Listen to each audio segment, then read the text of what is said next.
Hello guys, welcome to our channel. आशा करता हूँ आप सभी अच्छे होंगे। तो दोस्तों, सीआईएसएफ का एग्जाम कंप्लीट हो चुका है और पेपर का जो लेवल रहा था एग्जाम में, तो वो कोई टफ नहीं था। बहुत ही सिंपल एग्जाम था।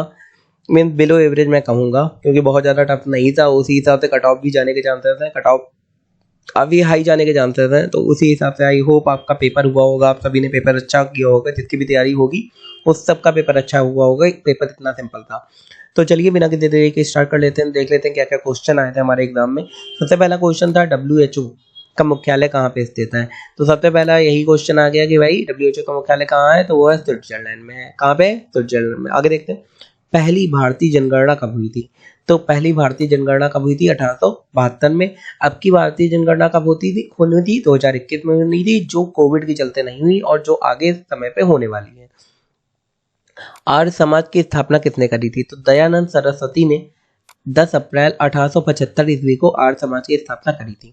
आगे देखते हैं, प्रार्थना समाज की स्थापना किसके द्वारा की गई थी? तो आत्माराम पांडुरंग के द्वारा प्रार्थना समाज की स्थापना की गई थी। ये भी एक क्वेश्चन आया था। तो इस तरीके के क्वेश्चन आ रहे हैं, इसी लेवल का एग्जाम आ रहा है, तो उस हिसाब से आपकी तैयारी होनी चाहिए थी।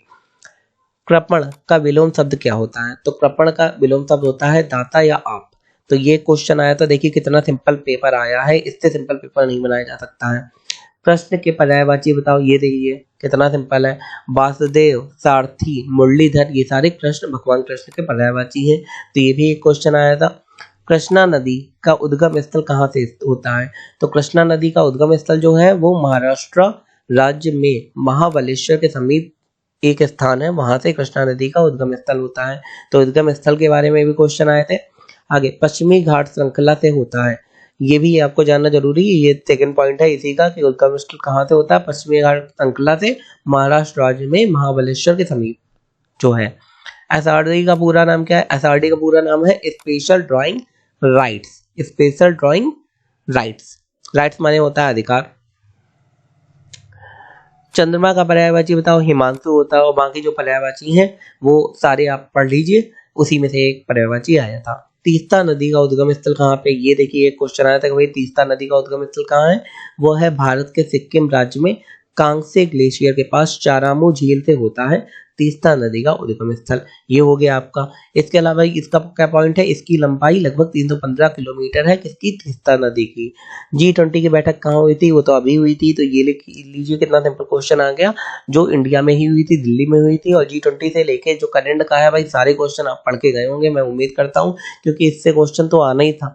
G20 से एक ना एक क्वेश्चन आना ही था, क्योंकि ये अभी अभी हुई है, ये करंट का बिल्कुल है। और स्पेशली इंडिया में हुई है तो बहुत इंपॉर्टेंट हो जाती है वहीं पे।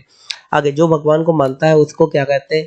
उसको कहते हैं आस्तिक। जो भगवान को माने उसे आस्तिक कहते हैं, जो भगवान को नहीं मानता उसे कहते हैं नास्तिक। आगे देखते हैं क्वेश्चन, संविधान की प्रस्तावना किस देश के संविधान से ली गई है? तो संविधान और एक्ट से क्वेश्चन तो आते ही हैं, आईपीसी से क्वेश्चन आते ही हैं। तो संविधान की प्रस्तावना के बारे में पूछा गया। इसके अलावा संविधान के जितने भी हैं संविधान से रिलेटेड क्वेश्चन, वो सारे आपको पढ़ के जाने थे, क्योंकि इससे क्वेश्चन आना था कि अपना जो संविधान बना वो अलग अलग देशों के संविधान से कुछ ना कुछ पार्ट लिया गया है। तो प्रस्तावना कहाँ से ली गई है? वो अमेरिका की संविधान से ली गई है। तो अमेरिका की कैपिटल सिटी क्या है? वॉशिंगटन। अकबर के गुरु का नाम बताइए। ये थोड़ा अलग क्वेश्चन, क्योंकि ये जल्दी क्वेश्चन पूछा नहीं जाता। भाई गुरु कौन थे अकबर के? तो वो थे बैरम खान। कौन थे? बैरम खान। दिल्ली का पुराना नाम क्या था? ये भी एक क्वेश्चन है। दिल्ली का पुराना नाम ये सभी को पता होगा लगभग, कि इंद्रप्रस्थ था दिल्ली का पुराना नाम था। आगे देखते हैं, सुंदरवन डेल्टा कौन सी नदी पे बनता है? तो हमारा जो सुंदरवन डेल्टा है वो गंगा और ब्रह्मपुत्र नदी पे बनता है।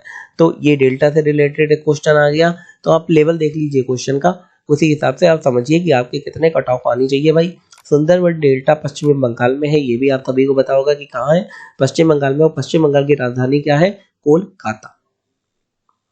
पर्वत के ऊपरी भाग को क्या कहा जाता है?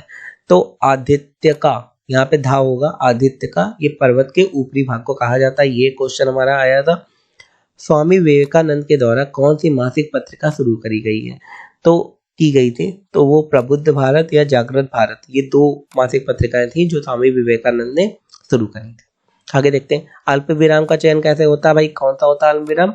ये होता है अल्प विराम। ये देखिए कितना सिंपल पेपर आया, इससे सिंपल क्वेश्चन पेपर बन ही नहीं सकता। सबसे ज्यादा बोली जाने वाली भाषा कौन थी? तो अंग्रेजी जो है सबसे ज्यादा बोली जाती है। उसके बाद वैसे कहा जाता है कि मैंडरिन, मैंडरिन कौन सी भाषा है? चाइना की भाषा है, कि सबसे ज़्यादा मैंडरिन बोली जाती है। उसके बाद अंग्रेजी, लेकिन क्योंकि अंग्रेजी बहुत ज़्यादा बोली जाती है, लगभग जितनी भी ब्रिटिश की कॉलोनीज थी वहाँ पर अंग्रेजी चलती ही है। उसके बाद हमारी मैंडरिन आ जाती है, जो चाइना में बोली जाने वाली भाषा है, जो सबसे ज़्यादा यूज़ करी जाती है। उसके बाद यूरोप की जो भाषाएं हैं, अपनी हिंदी भी आ गई उसमें, क्योंकि इंडिया में अलग अलग क्षेत्र हैं, हर जगह हिंदी नहीं बोली जाती, इसलिए हिंदी उतनी नहीं चलती। जबकि चाइना में तो हर जगह मैंडरिन ही बोली जाती है, जो उनकी मेन भाषा है, जो किसी देश को एकीकृत करती है। भारत रत्न का समाधान विग्रह, मतलब ये समाज विग्रह बताना है, तो भारत का रत्न हो जाएगा समाज विग्रह। भारत रत्न का सिंपल सा है। कोयले के पर्यायवाची का नाम बताओ, तो कोयले के पर्यायवाची कौन सा है? कोयल का, कोकिला हो गया, काकपाली हो गया, या श्यामा हो गया। तो कोयल के पर्यायवाची पूछे गए थे, ये था हमारा क्वेश्चन 1 हो गया। गोपाल शब्द का समास विग्रह बताओ, तो गौपालक और ये कौन सा समास है? तत्पुरुष समास है। तो दोस्तों ये थे आज के हमारे क्वेश्चन जो आपके एग्जाम में पूछे गए हैं। तो ऐसे ही एग्जाम के क्वेश्चन देखने के लिए हमारे चैनल को लाइक शेयर सब्सक्राइब कर लीजिए। आगे आने वाले क्वेश्चन आपको इसी चैनल में मिल जाएंगे, इसलिए सब्सक्राइब करना बिल्कुल ना भूलिए। पूरा वीडियो देखने के लिए धन्यवाद। आपका शुभ रहे।